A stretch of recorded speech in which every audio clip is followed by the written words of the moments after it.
South Africa will move to stage 3 power cuts from tomorrow morning. That's some good news coming out of that Eskom briefing.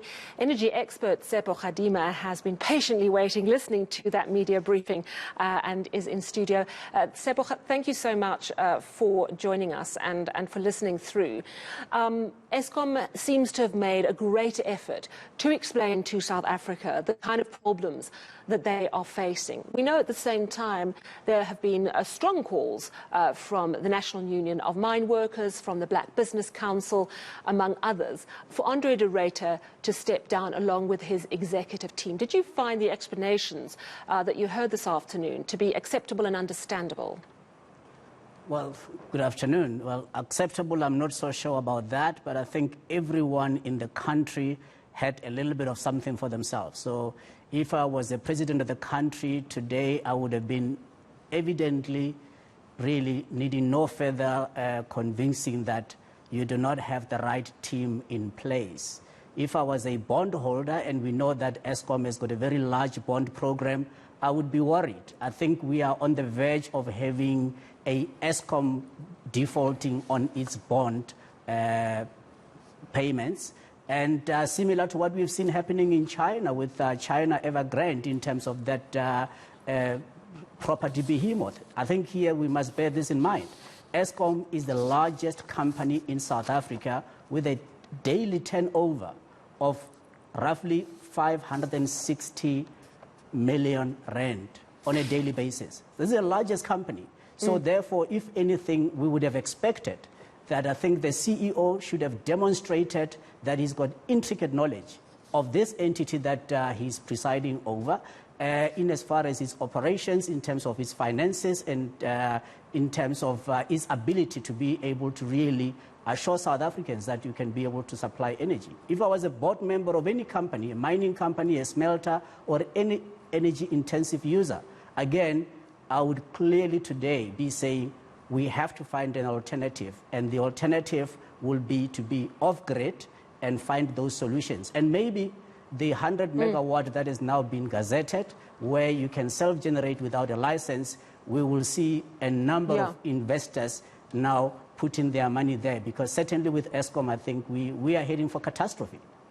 It brings to mind what former Finance Minister Malusi Gigaba said, that if Eskom fails, South Africa fails. And you're explaining not only the impact on the economy of faltering power, but also you're explaining how it's very much a massive company that is linked to our economy as a whole. I'm wondering if any executive team could really do better, though. And the reason I ask that is because everyone agrees that the maintenance problem is years in the making, that corruption has been a massive feature at Eskom and continues to be. We've seen arrests just this past week, and that expertise was not listened to. There have been previous CEOs in 2009 who went to Parliament and said we need to urgently work on maintenance, and they were ignored. What will getting rid of the Eskom executive at this point do? Surely it's best to stick with the plan and carry on as best we can. Look, the leadership guru John C. Maxwell speaks of a thing called walking slowly amongst the crowds. And it is evident, I think, from today where the management is actually addressing even the press and addressing the nation via a virtual platform and not in person. The question that I think is not being answered is that when was the last time that the Eskom CEO, the COO, the CEO, the board itself, when was the last time they actually saw a boiler in operation? Because when they are speaking, you can clearly see that they are very far removed from the coalface, if I were to put it in those terms. Bear this in mind, Eskom has got nameplate capacity of 48,000 megawatts of electricity. The demand in the country is no more than 31, at the most, at peak, during the winter months, maybe 34,000 at maximum.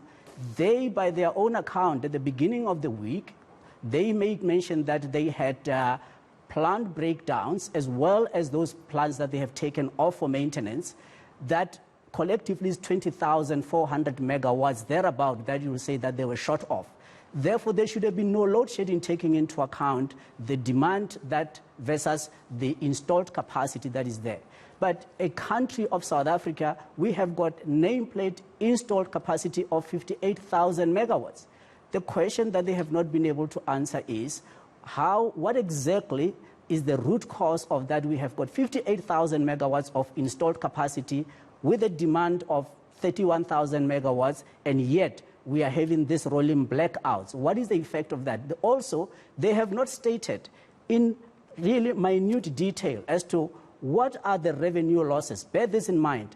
Every time there's a load shedding, in terms of their NERSA approved electricity tariff, the direct revenue loss to Eskom per stage 4 load shedding will be about 4.3 million rand per hour. And so those are the questions. And also the amount of diesel that they then in turn burn, it means that the costs are just escalating. Hence now they've even run out of any money whatsoever to be able to do regular maintenance. So therefore, if I also was working for government and I was in the military, I would be worried because the breakdown, total system collapse, it is inevitable based on the presentation that we've received today, because clearly they don't seem to be having really the gumption, the ingenuity to be able to determine that out of the existing base load fleet of power stations, we should be having no load shedding whatsoever, and yet they by their own account are saying that there is no end in sight to this load shedding era. But that is a systemic security risk for the country as well as an economic really catastrophe. Eskom is saying that one of the big problems, because of course in the middle of all of this as well, as a planet, we have to make this just transition away from our dependency on coal, which is killing our planet. We're still 80% dependent on coal in South Africa. And there's been a lot of criticism of Gwede Mantashe and the Department of Mineral Resources for not moving quicker on renewable energy. Do you agree that the Department of Minerals and Energy also has a case to answer for not providing the options to make it easier for Eskom to transition? Well, in the first instance, if indeed renewables were the solution, Minister Mantashe has now gazetted regulations where you can self-generate up to 100 megawatts of installed capacity. Yes, but that's only going to come online in a few years' time. And this alternative energy plan started 10 years ago. There were 3 bid windows, and then it ground to a halt in 2015. Many people say that there wasn't the political will, that there was a lot of pressure from the coal and the nuclear industry when they saw that alternatives were going to threaten their industries to sideline it. Do you think that happened? Not at all. Look, there is 6,600 megawatts of installed renewable capacity in our grid, and all of that grid does not help us at all to alleviate load shedding, whether during the day or when the wind is blowing. All of that 6,600 megawatts is curtailed, meaning that it is redundant. The reason being that any intermittent energy source is not suitable for a grid, a high voltage grid, which South Africa has. So the question therefore is, why would we still be gung-ho going for more additional intermittent energy power when we already know the results, that of the 6,600 megawatts that are there, not even 1 kilowatt hour is usable by any customer in this country, hence we are having this load shedding. And even from the presentation of management at Eskom today, they made no mention as to that 6,600 megawatts, what does it translate to in megawatt hours? Because when you look at the energy efficiency factor of redundant and intermittent energy sources, you then come to the realization that they are not the solution. And secondly, we are not the highest polluter as a country. So what is the solution? Because we cannot depend on coal any longer. Give me one quick answer. Quick answer is this. South Africa has got base load power. We should be converting on an urgent basis the the coal plants that are destined to be decommissioned, we should be converting those to circulating fluidized bed boilers. That technology cuts down our emissions by 2/3. Therefore, we become one of the least polluters in the country. Europe right now, as we are talking, they are emitting from their coal-fired as well as their gas. Coal, 820 grams per kilowatt hour.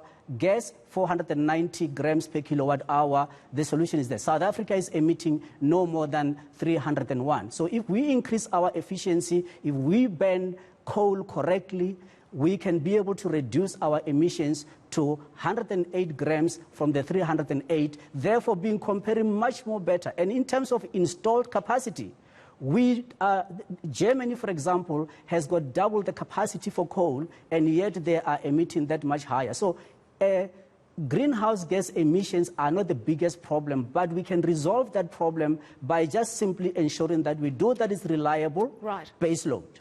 All right. Thank you very much, energy analyst Tshepo Kgadima.